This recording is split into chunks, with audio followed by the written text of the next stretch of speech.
I'm Fatima and I'm 30. When I first met Gabriel, my husband, I felt like I had hit the jackpot. Let me tell you, my past was littered with trust issues, but there was something about him that made me want to let my guard down. I was always the kind of girl to keep tabs on her man to make sure he wasn't sneaking around, and that's just how I was, a bit of a control freak, and I had my reasons. I'd had my heart broken before and I didn't want to experience that kind of pain again. So when I met Gabriel, I was cautious at first. But he was charming, kind, and said and did all the right things. I found myself falling in love with him, and before I knew it, we were married. We got hitched when I was 26, despite only dating for a year, and life seemed perfect. However, things took an unexpected turn when he brought up the idea of opening up our relationship after being married for 2 years. It caught me completely off guard. Now, before you call me old-fashioned, I have nothing against opening up a marriage, but after 2 years? Come on. People only did that later down the line, right? When things were running stale. Regardless, I knew that polyamory just wasn't something for me. And before you start with, okay, well, why didn't you have this discussion before you were married? Just know that we did. When we were dating, he'd mentioned it, kind of casually, so I thought he was joking. I laughed a bit. But I made it abundantly clear that an open relationship wasn't something I was comfortable with at all. And if he really wanted that, we should go our separate ways. He told me that it was just a joke, and I believed him. But now, 2 years into our marriage, he was bringing it up again, and I'm not gonna lie, it made me furious. I felt like he had lied to me in the beginning about how much he wanted to open up the relationship. It wasn't just about trust, it was about the fact that he seemed to disregard how I felt about it. I thought we were happy together, and this request just threw me for a loop. It made me question everything. Had he not been content in our marriage? Why did he want to be with other people? These thoughts always gnawed at me, and I couldn't help but feel hurt and betrayed and lied to. Gabriel, you've been lying to me all along. You've always wanted an open relationship, haven't you? No, Fatima, it's not like that. I was just curious about it, that's all. I didn't think I'd actually be interested in doing it. Don't give me that. You brought up the whole polyamory thing when we were dating. You lied to me and then claimed it was a joke. But it was clear that you'd been thinking about it long before we even got married. No, that's not true. I love you and I love our life together. I don't really want to be with other people. It was just a fleeting thought. Look, just forget the whole thing, okay? I didn't mean it. You expect me to believe that? You mentioned it when we were dating and now you're bringing it up again? It's obvious that you've been considering this for a while and you just hid it from me. Fatima, I didn't want to upset you. I thought I could suppress those thoughts. But they kept resurfacing. Suppress those thoughts? And for how long, Gabriel? For the rest of our lives? You kept your true feelings from me, and that's a betrayal of trust. I can't believe you'd lie about something so important. This is literally why people end up cheating on each other. Why would you put us in such an awkward position? Fatima, I'm really sorry. I just didn't want to lose you, and I thought I could get past it. But I understand how you feel, and I should have been honest from the beginning. I appreciate your honesty now, but it's too late. Our values and desires are too different, and I can't be in a marriage where my partner is unhappy. It's time to make a choice. My decision to give my marriage another chance weighed heavily on me. I genuinely loved Gabriel, and I desperately wanted our relationship to work. But the reality was proving to be more complicated than I had hoped for. The newfound agreement of open and honest communication in our marriage didn't seem to be holding up. At least I was holding it up on my end, that is. It really felt like their fights were escalating, and I can say with certainty that it wasn't my fault. I was always trying my best to maintain a positive and supportive atmosphere, but Gabriel was frequently in a foul mood, and any attempts at cheering him up were always met with hostility. This, as you can imagine, led to more arguments and fights. Each day I would wonder if I was doomed to always have troubled and toxic relationships. I saw my therapy sessions as a way to grow and become a better person, while Gabriel seemed stagnant. The positive changes in my behavior, such as avoiding yelling or arguing and instead seeking constructive solutions to our issues, didn't sit well with him for some reason. It was as if he missed the toxicity of their past relationship, which was ridiculous to think about. Despite my own personal growth and maturation, I couldn't help but feel the weight of our crumbling relationship. I had hoped for a fresh start when I decided to stay, but it was becoming increasingly evident that some issues ran too deep to be resolved on their own, especially if one of us wasn't willing to work on their own demons. I took the initiative to suggest couples therapy, believing that professional guidance could help us navigate the complexities of our relationship. However, Gabriel always refused the idea, insisting that they didn't need therapy. He viewed our situation as fine, even when it was clearly not. As my therapist wisely pointed out, one person couldn't force the other into therapy. The willingness to seek help should come from both sides and within. If not, resentment and tension could build, further straining our already fragile relationship. Needless to say, I was frustrated and tired of trying to improve our marriage all on my own. I felt like I was parenting someone, and the last thing I was going to do was coddle a grown man. So I stopped pushing Gabriel to join me in therapy, as the therapist suggested. This decision led to even more distance between us. It seemed as though Gabriel was resisting any positive changes, which was always baffling to me. I felt stuck.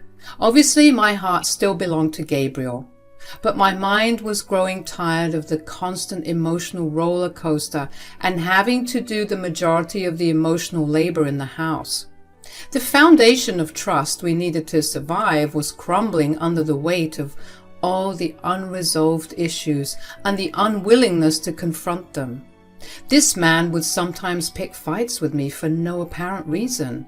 I would try and remain calm as always, but he would double down and be so reactive that I would need to get away from him just so that I could hear myself think. It was exhausting, and my patience with him was wearing thin.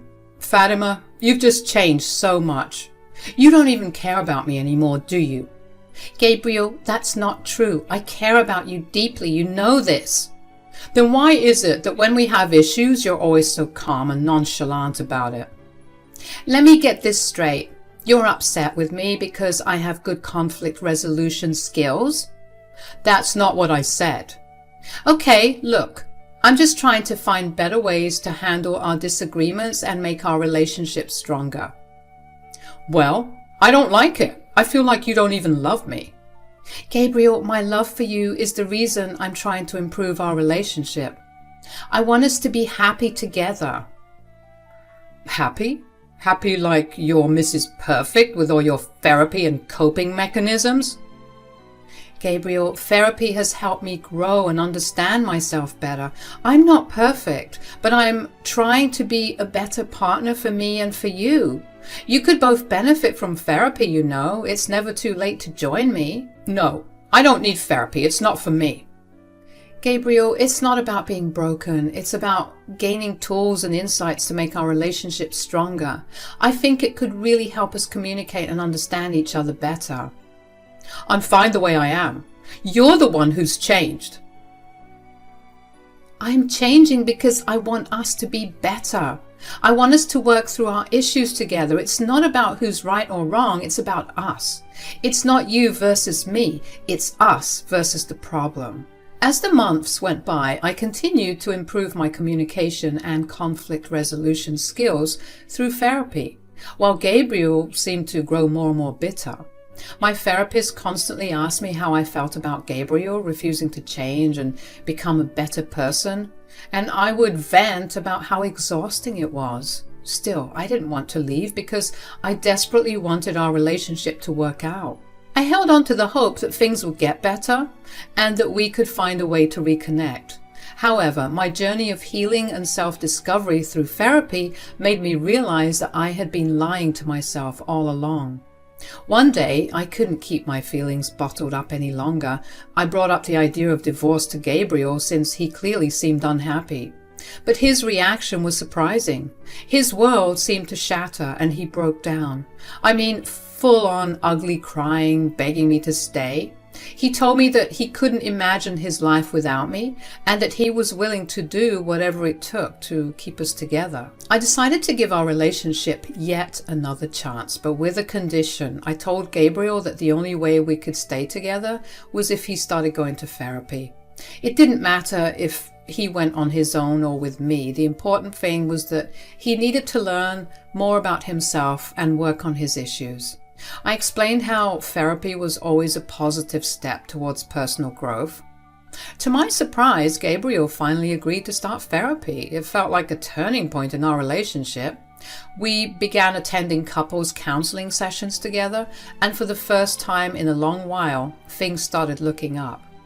Gabriel and I even began discussing the possibility of having children.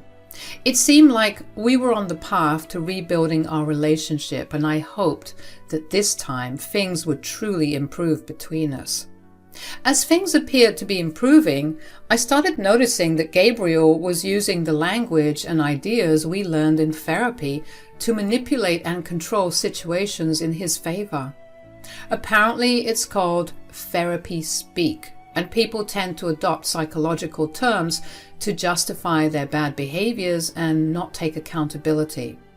Just when I thought things couldn't get worse, guess what he did? Just guess.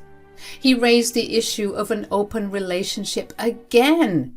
And this time I completely lost my cool. I couldn't contain my anger and frustration any longer. I yelled at him, asking him what his problem was. I reminded him that I had made it clear from the very beginning that an open relationship was something I genuinely did not want. Gabriel tried to frame it as me being unfair by forcing him to go to therapy while I couldn't even compromise on this aspect of our relationship.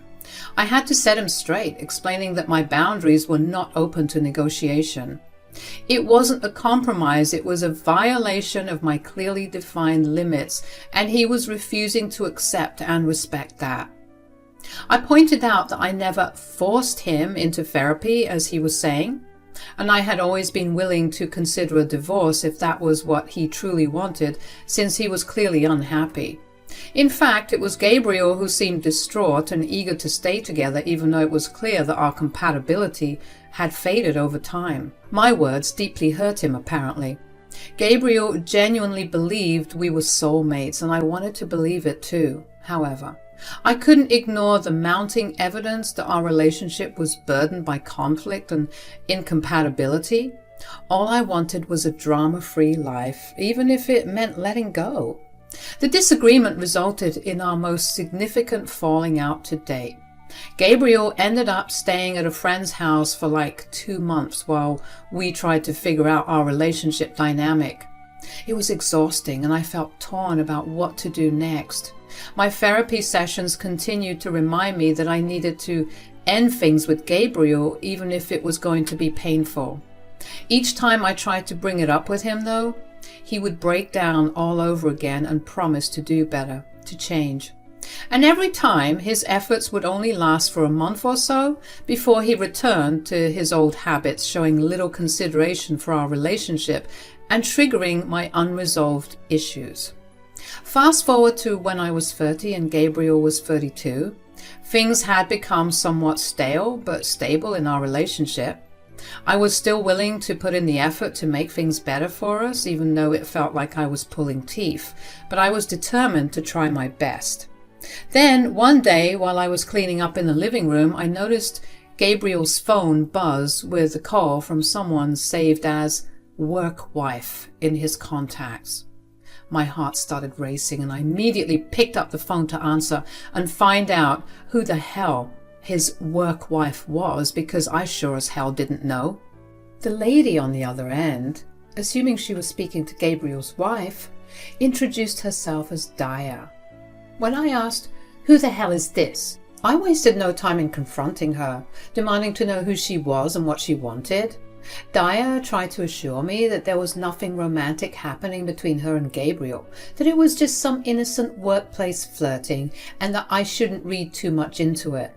But her words did little to help my rising suspicions, and I wasn't about to take her at face value. I mean, I barely knew the lady.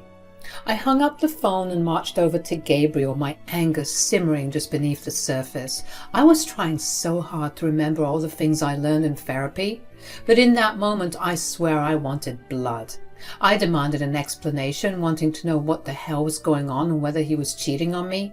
His response was to deny any wrongdoing, saying that he would never do such a thing and that I was overreacting. "Gabriel, I'm not overreacting. I can't believe you just let that woman call herself your work wife without talking to me about it. It hurts my feelings. Why can't you see that?" "Seriously, Fatima? You're always so overbearing and controlling. Can't I have friends at work? Get over yourself." "I'm not against you having friends at work, but why would you let her call herself your work wife? That's a boundary that should have been discussed between us." "You're too controlling. You want to manage every aspect of my life, and I can't breathe without your permission. It's suffocating." "It's not about control, Gabriel. It's about respect and open communication in our relationship. I just don't get why you would do this to me." "Well, I don't. I don't need your approval for my friendships." "If you can't respect me and our relationship enough to have a simple conversation about boundaries, then maybe this isn't the right relationship for either of us." "Oh, here we go again, everybody. Fatima with the urge to end every single relationship she's been in. You'd think all that money wasted on therapy would actually teach you something about yourself. What the hell are you even on about? You love giving up on things too easily. Haven't I shown you how much I love and care for you? I've fought for us so many times, but it seems like you can't wait to get away from me. That's not true. Look, I don't want to fight with you. Dr. Ramsey told us that this isn't going to be productive. So I'm going to give you your space to cool off. I'm going to go to work. Do I have your permission, Your Highness?" I couldn't ignore the sinking feeling in my chest. The sense that Gabriel wasn't being entirely truthful. But honestly, you all, I was just so exhausted I didn't know what to do. As our wedding anniversary was approaching, I decided to plan something special for Gabriel. Despite our recent fight, I wanted to show him that I cared and valued our relationship. I didn't want to come across as controlling, as he had accused me of being, but I believed a heartfelt surprise could mend our relationship and bring us closer together. For our anniversary, I planned to surprise him with carefully chosen gifts and a spontaneous trip to Hawaii. I thought that a change of scenery might just be what we needed to rekindle the spark in our relationship. I meticulously planned every detail, from the gifts I knew he would love to the activities we could do together during our getaway. I had been so excited about the surprise anniversary trip to Hawaii that I decided to leave work at noon instead of my usual 5 p.m. to surprise him, of course, and to get ready to head to our destination. I thought we could get an early start on our trip and have more time to enjoy each other's company. To make sure the surprise remained a secret, I parked my car a couple of blocks away from our house. I wanted to make sure Gabriel wouldn't be suspicious of my early arrival and that he'd be genuinely surprised. When I quietly walked up to our home, I felt a rush of excitement mixed with nervous anticipation. I was eager to see Gabriel's reaction when he discovered the surprise I had planned. But as I tiptoed towards the front door, I heard something that shattered my heart into a million pieces. The sounds coming from inside were unmistakable. It sounded like Gabriel was with another woman, and it sounded like they were getting down and dirty. My heart pounded in my chest as I struggled to comprehend what I was hearing. How could this be? Just moments ago, I was filled with hope for our relationship, and now the reality was crashing down around me. I wanted to burn the whole world. There was no way in hell that this man was cheating on me after everything we had been through. I just couldn't accept it. I went back to my car feeling like an idiot, but I guess this is just what happens when you refuse to leave someone who's clearly bad for you. As I sat in my car, tears streaming down my face, I couldn't believe the betrayal I had just witnessed. The man I thought I knew, the man I had planned a surprise anniversary trip for, was in our bedroom with another woman. And I suspected that it was his platonic work wife at that. The pain and anger swelled inside me, and I thought I was going to explode. I knew I couldn't let this slide. I needed to get back at them, to make them feel the humiliation I was experiencing. So I dialed 911. As I spoke to the operator, I mustered all the acting skills I could to sound frantic, telling them I believed there was a break-in at my home because I could hear loud noises inside. I told them to come quickly because I thought they had a weapon and that I was in my car a couple of blocks away because I was scared. The police took my call seriously, thank God, and assured me they'd dispatch officers right away. As I waited for them, I pulled my car closer to our house, ready to catch them in the act. Soon enough, the police arrived, and I approached them, identifying myself as the homeowner and the one who made the call to 911. I explained the strange sounds I had heard, emphasizing that I feared for my safety. The officers decided to take action, of course, and the situation quickly drew the attention of our curious neighbors, who had come outside to see what was happening in our normally quiet neighborhood. The police didn't waste any time. They banged really hard, no pun intended, on our front door and threatened to enter forcibly if no one responded. I'm guessing the reason why Gabriel and whoever he was screwing was trying to look half decent before they were exposed to the world was because they weren't answering. When their warnings went unheard, they broke down the door and entered the house. The commotion that followed could be heard from outside, but I patiently waited behind a cop car, knowing that the moment of truth was approaching. The officers soon dragged Gabriel and the lady out of our home, both of them half-dressed and thoroughly embarrassed.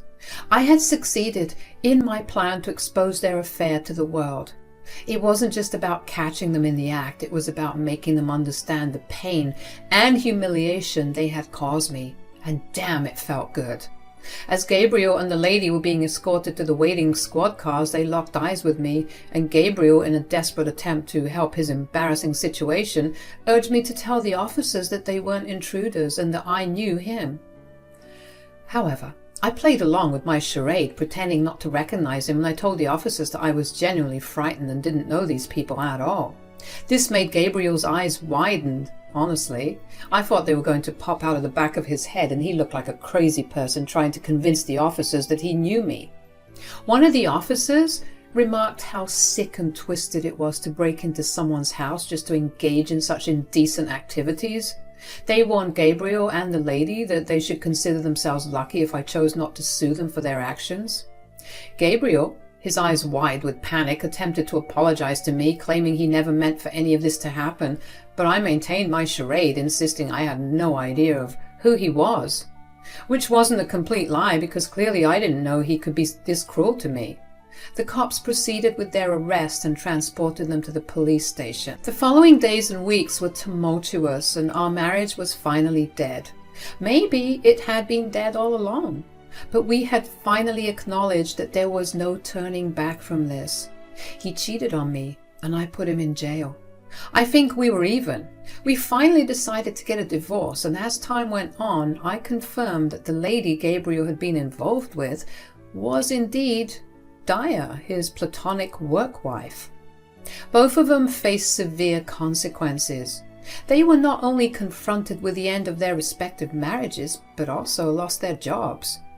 Revenge had never felt so satisfying, and even though my heart still ached from the betrayal, I knew I had taken a stand for myself.